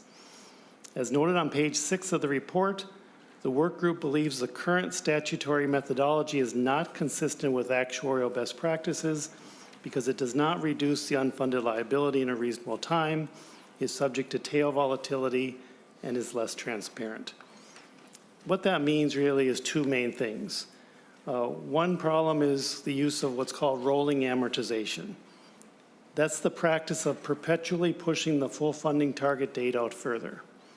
Typically, these are done establishing new 30-year periods. Section 3, page 5 of the report shows this history. Actuaries call this an unacceptable practice. The other main issue is a lack of transparency. This makes it difficult to know who is paying for what.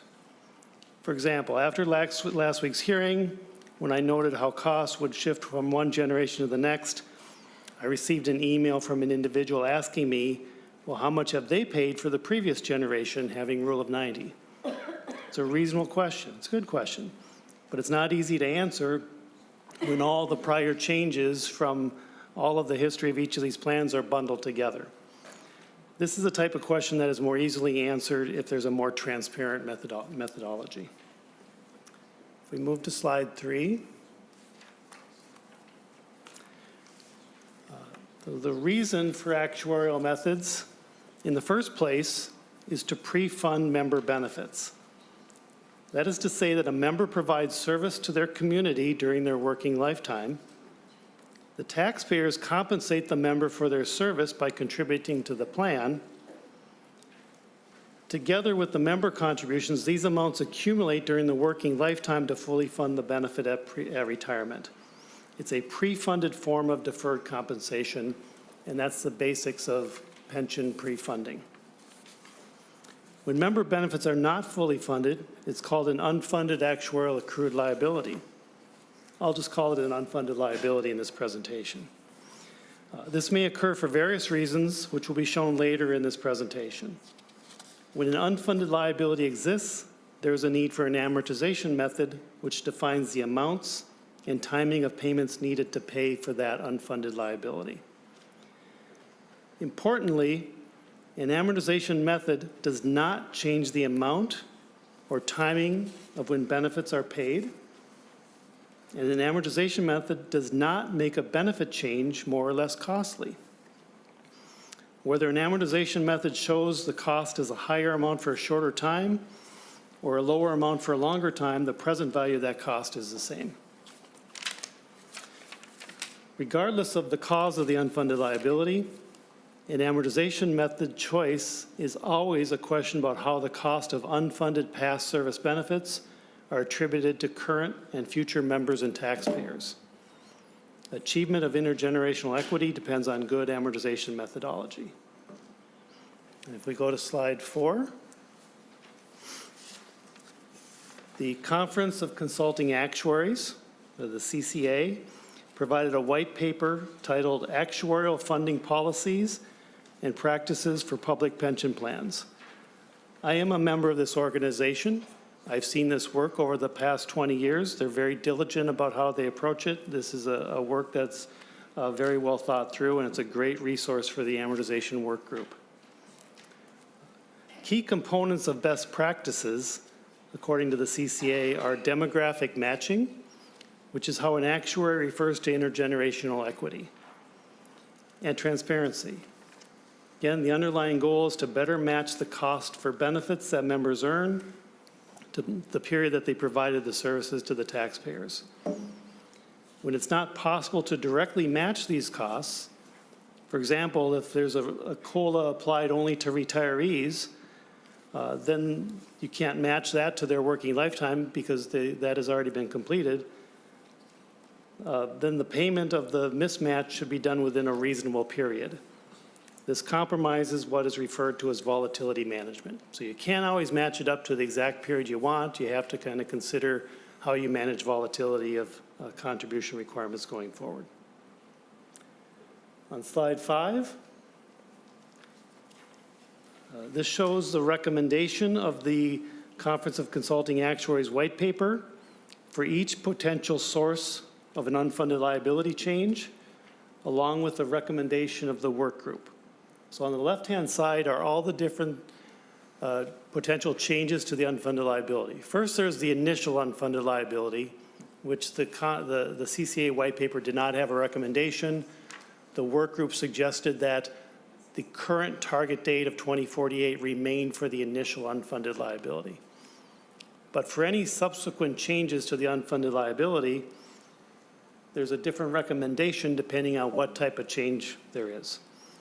For the most part, the amortization work group was working within the recommendation of the model practices.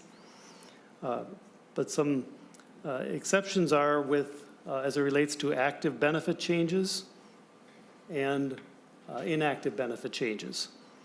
Ideally, these would be funded over the active member's expected future working lifetime, or in the case of retiree changes, over the retiree's expected lifetime. For simplicity, the work group chose for all plans to use 15 years. In reality, these periods will vary by plan and potentially vary by group, the group that's impacted by a benefit change. The expected future working lifetime for active members may be less than or more than 15 years. Similarly, the period for long-term inactive benefit changes, that was agreed upon to be 15 years, even though that is beyond the CCA recommendation. On the next slide, slide 6, this is just an example of what layered amortization looks like. So this is what it would look like if it were applied to the PERA General Plan just for 1 year. This is for the year ending June 30, 2024. So on the top is the information that's currently in the annual report. The outstanding balance of the unfunded liability is $4.5 billion. It's amortized to the year 2048. It shows an annual recommended contribution of $291 million. And as a percent of pay, that's 3.45%. This is the extent of the information that's provided in a report. That's all we get. We don't know what created that $4.5 billion liability, or really who's expected to pay for that. The effective layered amortization following the recommendation of the amortization work group would give more detail. Again, this is just 1 year of information, but it shows that the legacy unfunded liability was $5.1 billion, but it was reduced by some investment gains, by an assumption change, and then increased by a demographic loss. That's demographic experience different than expected. So now we have different pieces of the puzzle, more to the story. Those are amortized over separate years. And you can see they don't change the final answer by much. It just provides you more information. And the last slide is the most colorful of all. And this really speaks to the transparency of what this kind of methodology would provide. So this is showing that if this approach had been applied back in 2013 to the PERA General Plan, and we had all the different components of what has impacted the unfunded liability, we would understand more of the story. So the black line is the unfunded liability that we know. We can look this up. It's easy to find in the report. You can see that PERA had a $5.5 billion unfunded liability back in 2013. It grew gradually for 6 or 7 years. It's dropped down, it's increased, and now from where we're at, it's projected to decline to be fully erased around the year 2034. That's the black line. The bars show all the different components. What is the total unfunded made of?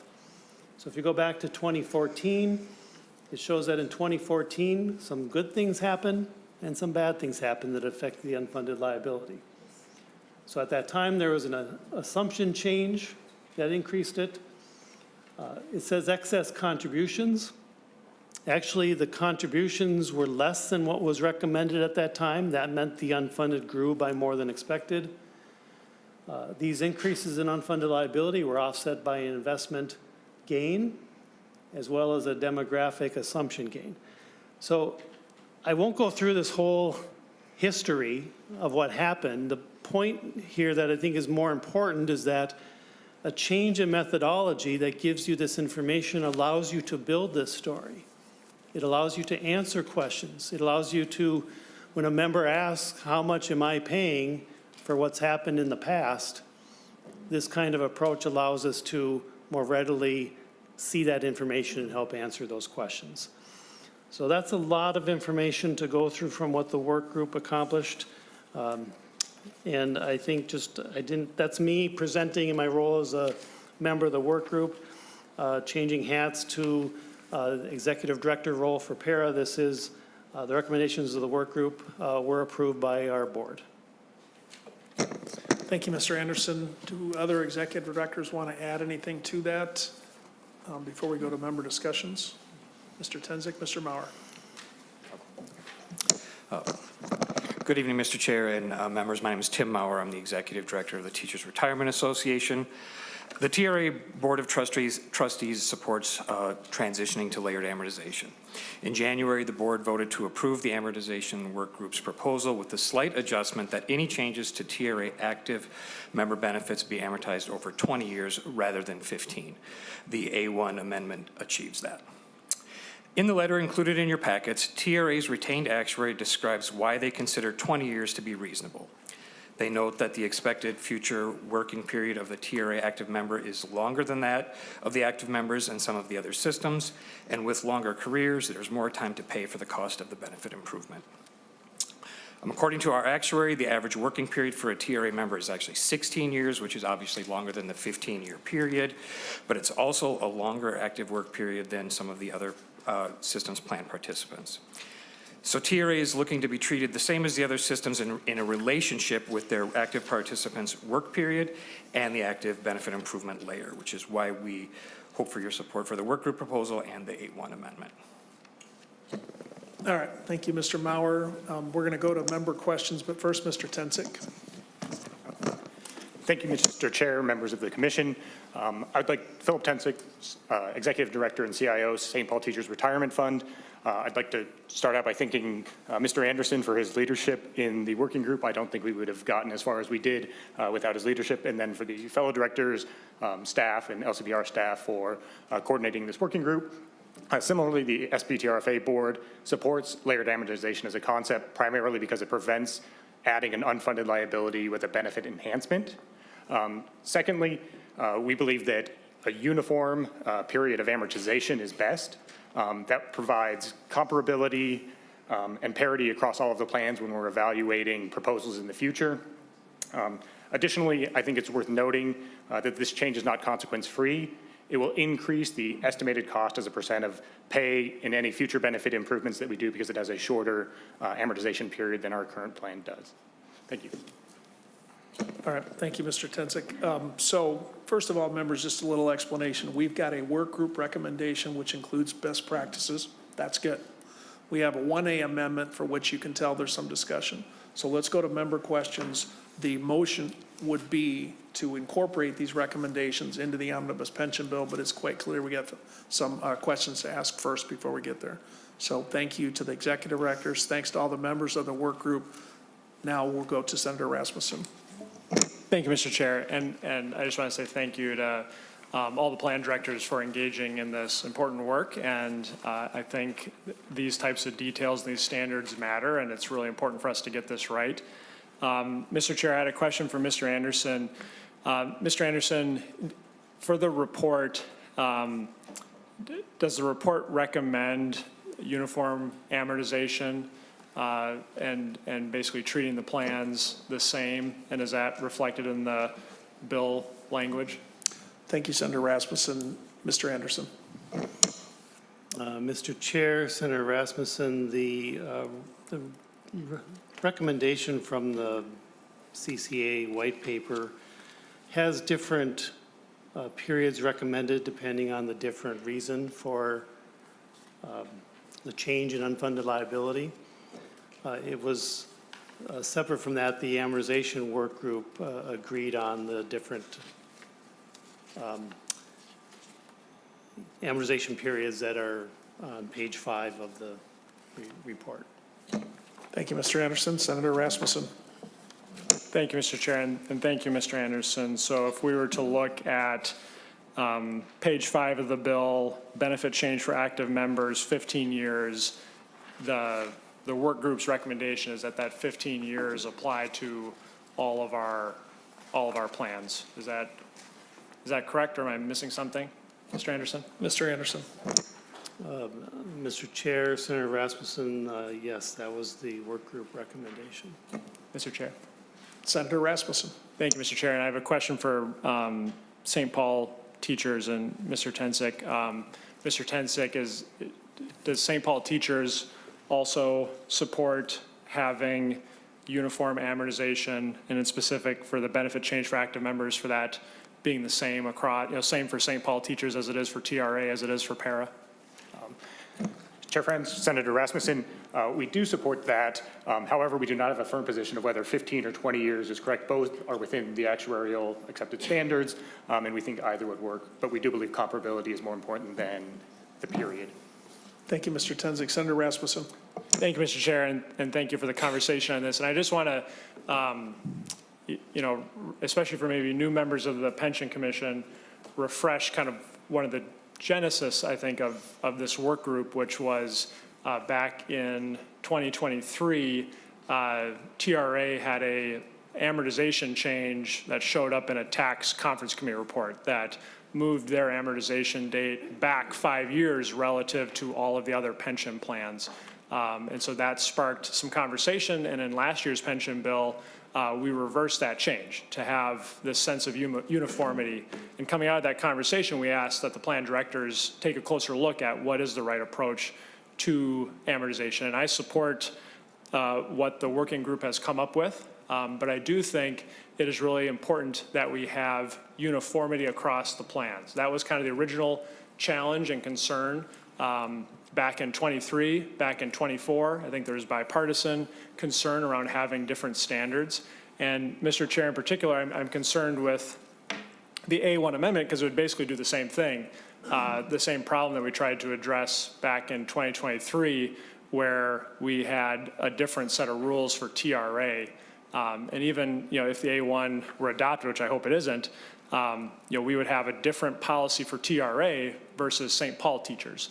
And I just don't think that makes sense. And I think if we move away from the standard of uniformity and the recommendation that we had from the working group, I worry that in future years, when groups are kind of looking to have a benefit increase, they'll come before the commission and try to make the case as to why these numbers should be adjusted and they should be considered differently. And we have a letter that says, well, this could be reasonable, that could be reasonable. And it just becomes this constant fight versus having a standard methodology that makes sense, that's prudent, that's consistent across all plans. So I appreciate the work, Mr. Chair, and I'm happy to move the adoption of the draft language in front of us for inclusion in the omnibus pension bill.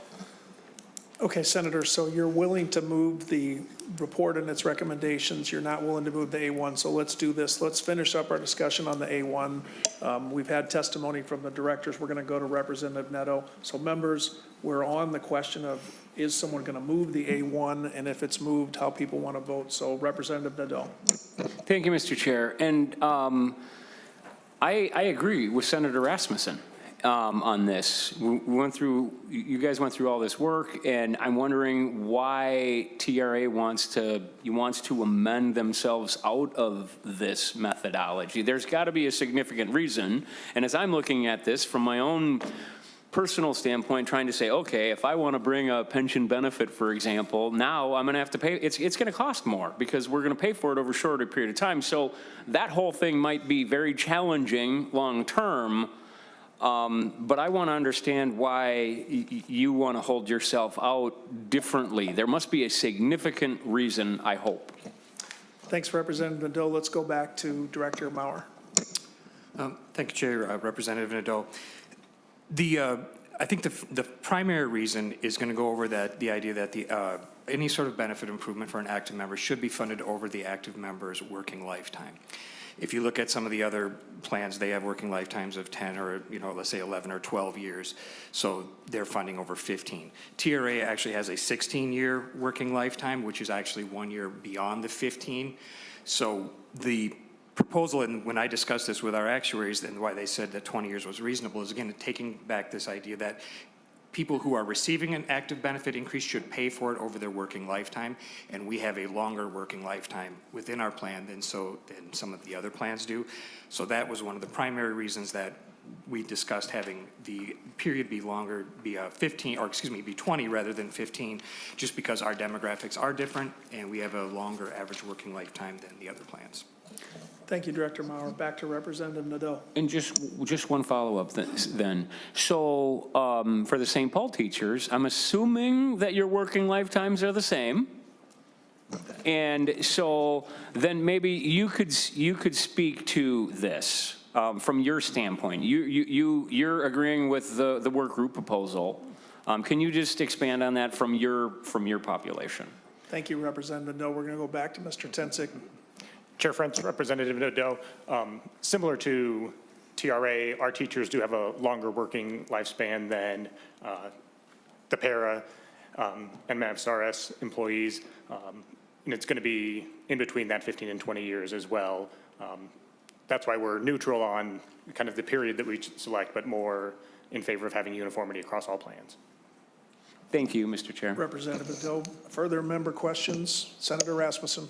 Thank you, Mr. Chair. And I just, want to point out that, in the letter that, TRA has, in here, they talk about, 15 years also being a reasonable amortization period for their plan coming from their actuary.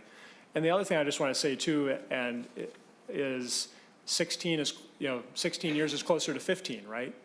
And so if we were to think about, the kind of true target for TRA, if we were to say that, well, they should have an amortization date of 16 years because that's the average future lifetime of their members, their active members, I think, again, it's closer to 15. And I think that's, where the majority of the plans want to land. And I think for the sake of consistency, we should do it. And even from the letter that we have here from TRA, their actuary says that 15 is a reasonable amortization period for that plan. So I think we should adopt the recommendation that's before us and just really appreciate all the work and thoughtfulness that has gone into us. And I think hopefully this will set us up for success around this conversation going forward. Thank you, Senator Rasmussen. Further member comments? Members, what we have before us is the recommendations of the work group. Again, the work group is deeply appreciated. I do not hear a motion for the A1 amendment or any further discussion to it. Is there a member who wants to propose the A1 amendment? All right. With the A1 not proposed at this point, we're going to put the recommendations into the omnibus bill. Any further comments, Senator Rasmussen? Your motion. Thank you, Mr. Chair. I move that the draft language before the commission be recommended to be included in the pension omnibus bill. Thank you, Senator Rasmussen. Any discussion to that? All in favor of Senator Rasmussen's motion to include the amortization work group recommendations in the omnibus bill, say aye. Aye. All opposed? The motion prevails. Thank you, Senator Rasmussen, and it is adopted. Members, the final item.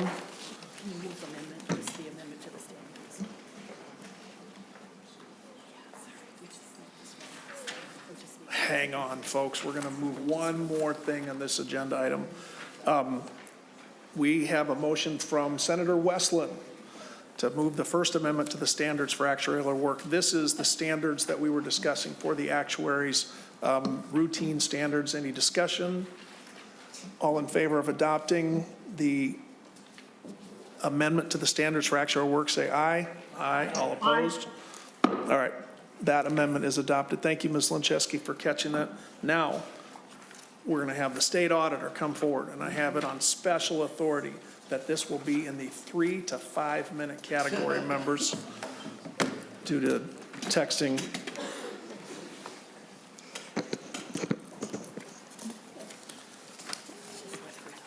Madam Auditor, Ms. Lancheski just said to me, let's just let her talk. You want me to do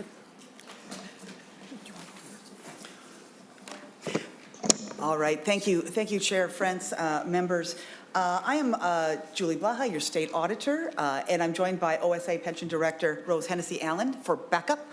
I'm here to support the repeal of the investment business recipient disclosure requirement in section 356A06, subdivision 5. Now, if you've looked at Executive Director Lancheski's memo, it lays it out really well why this makes sense to repeal. If we're hoping to reduce conflicts of interest, I don't think this data is giving us a good return on our investment. In fact, individual disclosures of required trustees that are also required are already more effective. When we get questions in our office, and we get a lot of them, about conflicts of interest, we look to that individual trustee and their connections to a specific action of the relief, for instance, not a general list of financial ties. That information is covered by the Campaign Finance Board already. Reliefs are required to collect and store trustee data of individual conflicts of interest statements, like we all send to Campaign Finance. They have to have them available and ready for public review, and they certify that. So currently, the data that LCPR collects has only been requested a few times from you, and I don't think we've ever gotten a request for it. Unless we're going to do some larger analysis of trustee financial interests statewide, I believe that we can let this go. And in a time of public finance staff shortage, this would relieve some of the administrative load of individuals already stretched thin, including those who are staffing the LCPR, by the way. So I urge you to support the draft repealer language, and we're available for questions. Thank you, Madam Auditor. Ms. Hennessy Allen, anything you want to add? All right, members' questions. Senator Rasmussen. Thank you, Mr. Chair, and I appreciate the inclusion of examples in here, because I was, thank you, Ms. Lancheski, for including that, because I was one of these people who requested this and actually went through a lot of these disclosures, and it actually helped inform me of some of the problems that are out there, right, which is we had a lot of reliefs that had pension dollars parked in CDs at local banks, and we're missing out on opportunities to earn a higher return for their members of the Volunteer Relief Association by investing with the State Board of Investment or with another appropriate vehicle for them to get a return and expand the dollars. So I have found some benefit with this. I do know that from my experience back taking a look at it previously is that the compliance is quite bad. And I don't know, Mr. Chair, if Ms. Lancheski or the state auditor could talk about, how compliant we are typically with this. Well, I can certainly ask Senator Rasmussen. Ms. Lancheski. Thank you, Chair Frentz and Senator Rasmussen. I believe we have a chart in here, actually, on page 3 of the memo, which, thanks to Alina, she prepared this, Ms. Wilson. So it does show the compliance over the last, since 2020. So we've got 5 years there, and as you can see, it's not good. Definitely less than 50%. Thank you, Ms. Lancheski. Senator Rasmussen. Looks, Mr. Chair, like Madam Auditor Blaha. We've already got a chart. Madam Auditor. Thank you, Senator Frentz, Chair Frentz, and Senator Rasmussen. The only way you really get good compliance on this, you either need to have some sort of penalty, where if you don't report, something happens to you.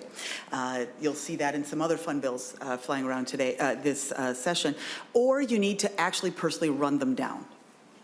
For instance, we get our reporting in because we are calling everybody. If you want to have this to have a high compliance rate and to be used in that way, I would suggest you would need to hire more staff.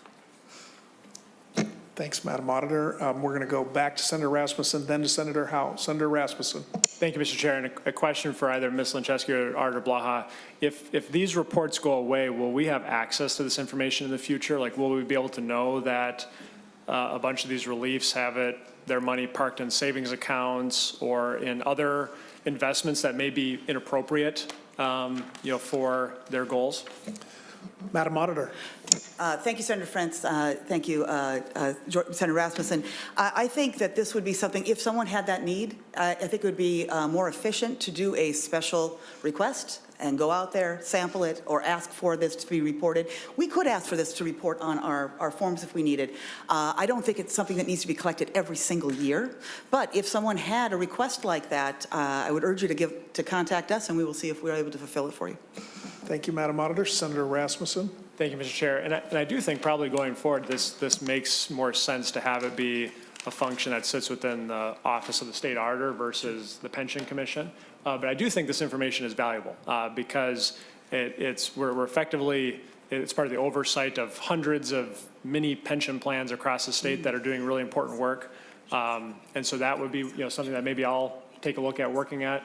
And then Mr. Chair just had another question. Is there a legislator that is brought forward this proposal, or actually, is the chief author of this proposal?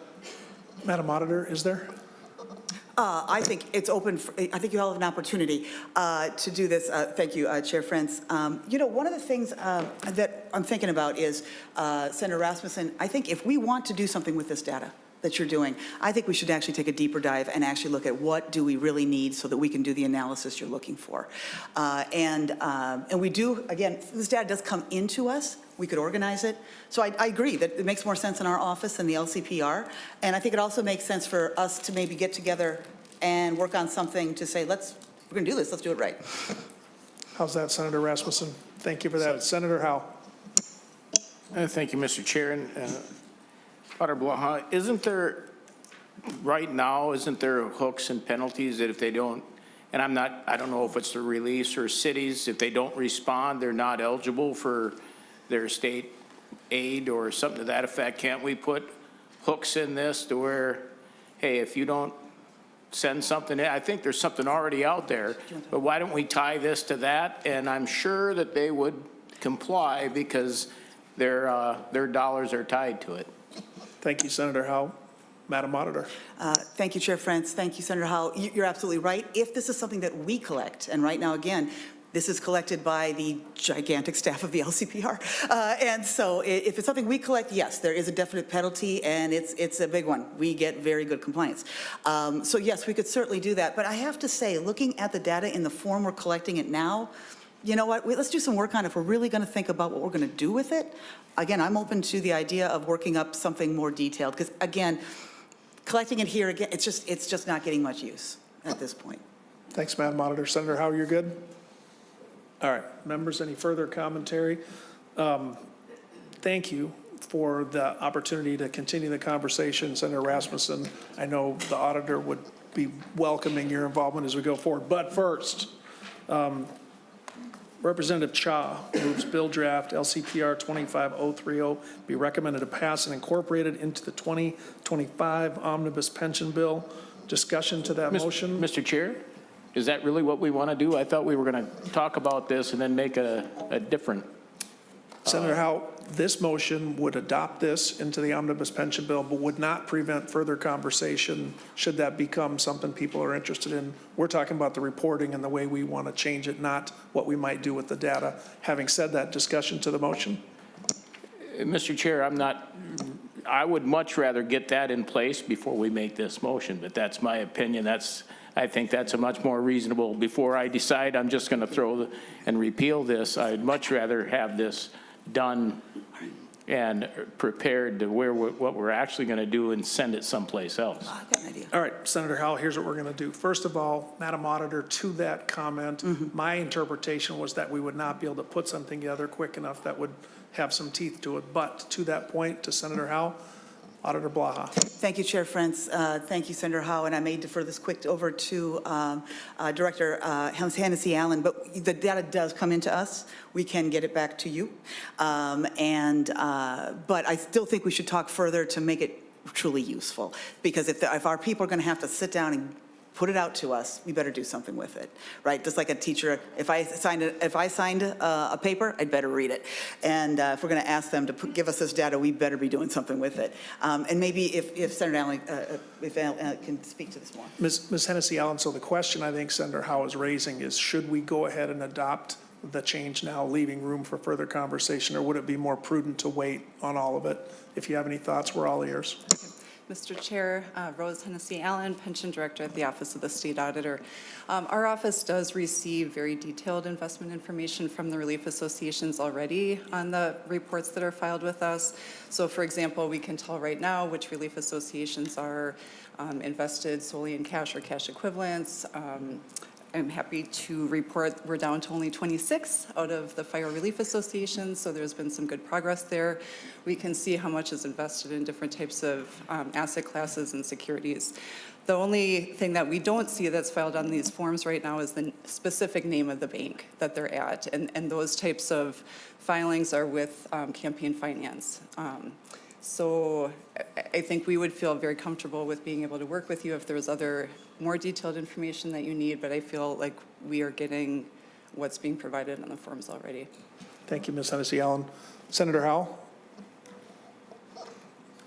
Senator Howe? Senator Howe? Mr. Chair, because I thought we were going to make a change to send that information there instead of collect it here, but the way it sounds, you already get most of that information. So I guess we could repeal this, I guess, but I'll let Senator Rasmussen have his comment. Thank you, Senator Howe. Senator Rasmussen? Thank you, Mr. Chair. I think our goal should be to not have the LCPR have to collect this information. So, period. I think we're not complying. I think I support that. I would ask, just to make sure that we remember this as a placeholder, to lay this over today, and would really appreciate the opportunity to meet with the state auditor's office, understand what they have and how that information could be used. And I think if they're collecting that information, we don't need to know which bank the CD is at. We just need to know if they're in CDs and that information. And we'll be happy to report back, Mr. Chair, on that. So Senator Rasmussen, you're asking if we can lay this over? All right. I'm open to that. I think my concern is we got to get rid of this reporting requirement, and we want to do something this session.